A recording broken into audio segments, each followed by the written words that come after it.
Hello and welcome back. So, previous video on The Last of Us was predominantly a positive video, and I wanted to save my negative opinions for a separate video because I feel like they warrant discussion into themselves. And that's what this video is. It's kind of a follow-up, and parts of it I chopped out of that video because I thought it was quite interesting, so I hope you guys enjoy. So, like I said in that video, I think the actors are doing a fantastic job. I like the casting, but there are some elephants in the room I want to talk about. So that's what I'm doing. Where do we start with this? First things first, and I touched upon it in that video, the pacing is very hit and miss. Like, the pacing of this show is off. And I don't know if that's just first few episode jitters versus that's how they're intentionally doing it, but there is a slowness to some parts of the show, and I get world building and setting the mood, but there is a way of doing that while keeping the pace up. Certain elements of the story did drag on a little bit, and certain elements of the story felt very rushed, and there are moments in the show that are also very rushed. And I just feel like that could be easily avoided. I think that's a whole thing. It could so be easily avoided. But obviously, it isn't.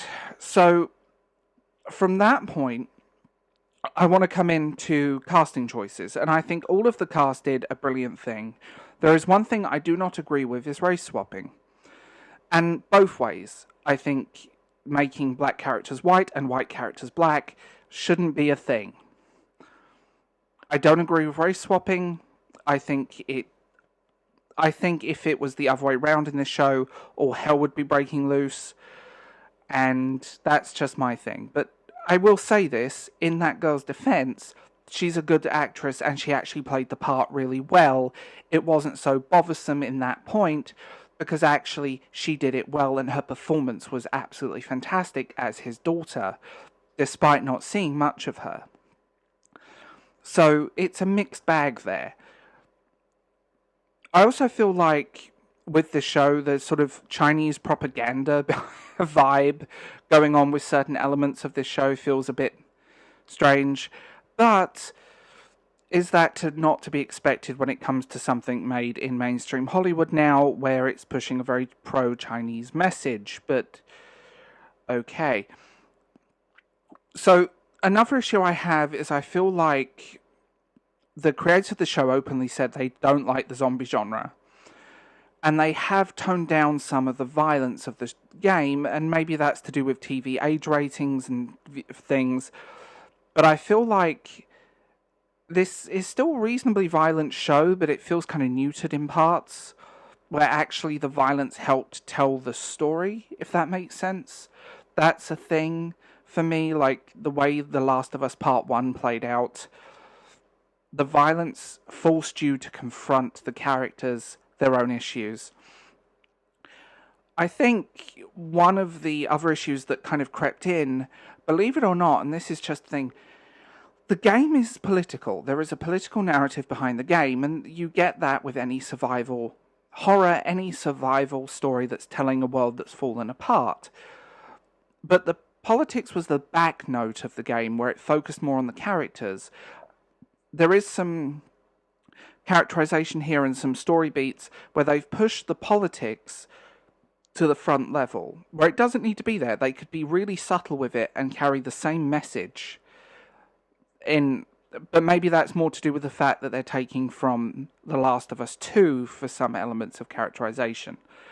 And that's where we're coming into this one. The Last of Us 2 was... How can I put this? The Last of Us 2 was a mess. And I liked elements of the game, but I didn't like the fact they retconned some of the story. They changed a few character motives. They killed off a character that's well liked. And I get that for the sake of storytelling, but the way they did it was very clumsy. I think they just wanted to get the male characters out the way. And I'm hoping they don't do this with this series. I do wonder, I'm wondering if they will do Season 2 will be an intermittent series, or they will time jump forward. So I don't know how they're going to do that one. I also think if you're going to do a lot of story and a lot of this kind of thing, taking cues from the game is very important. Be it politics, be it character motivations. They did change a lot of the character motivations, not in a big level, but there's definitely some character changes where I feel like if they just kept it closer to the source material, it would have been stronger somehow. It wouldn't have felt very forced in some parts. And they're only small. These are nitpicks at this point. These are tiny, tiny nitpicks. I feel like, and I know I use that word because this is my own subjective opinion. This isn't a, you must believe everything I say, and disagreement is more than welcome here. And why my positives still very much stand with this series, I wouldn't have made that video if I hadn't. The positives definitely outweigh the negatives. And I mean that. And I'm looking forward to going through the rest of this show, but my concern is actually The Last of Us 2. How much of that are they bringing in? Because there's already elements of that in the characters now. Because Last of Us, like I said, it retconned a lot of details. For the pacing and whatnot, I think they could have tightened it up. Like, there was some fluff that could have been edited out. And again, they could have told the same story, very impactful, by keeping the themes and the elements of the game intact and giving us that kind of fast open. Although I did like the bit with the old lady because it was definitely creepy as hell. And the dog's reaction was just perfect. I think if you're going to do this kind of thing, you have to remember who the core audience are. But the fact that the creators stated that this was the first story-driven game, and all games before this were jumping on mushrooms, didn't you miss like 15, 20 years of games? Like, even going back to the 8-bit era, there were story-driven and character-driven games. And their obvious disdain for video games does kind of show, because they're trying to keep it very separate when the core audience maybe doesn't want that. I also can tell, like, definitely tone down the violence, but they don't like the zombie genre. And the zombie genre is a bit tired, I won't lie. I think a lot of people burnt out on The Walking Dead, and we all know how that ended, not very well. But there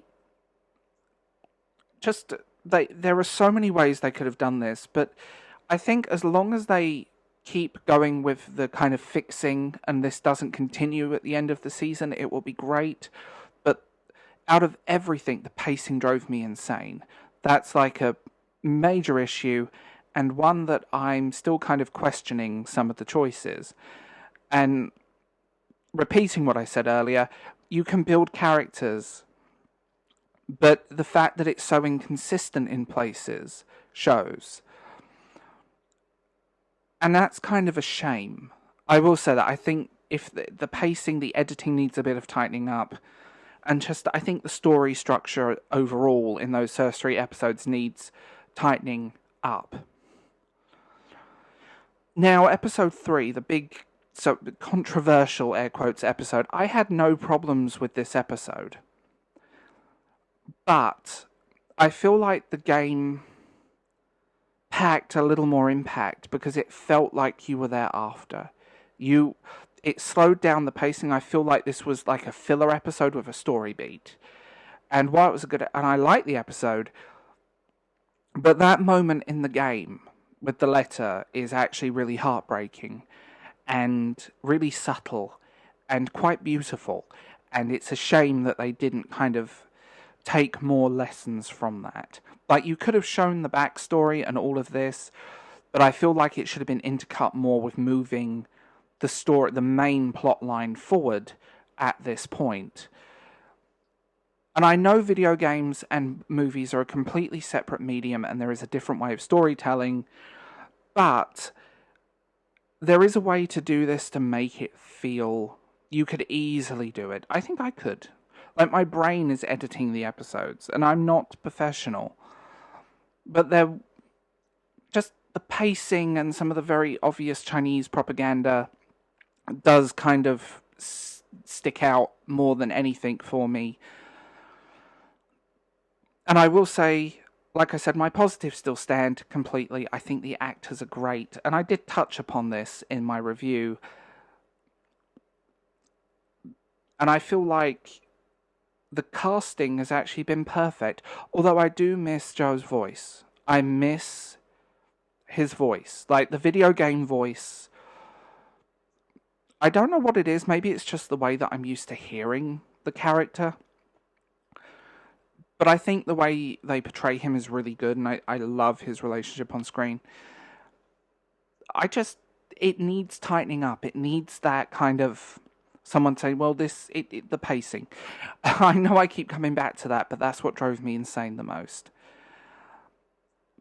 But I do feel like this series alienated a lot of the audience with The Last of Us 2, when Days Gone was far better. And I've talked about that on my channel. Days Gone is a phenomenal game.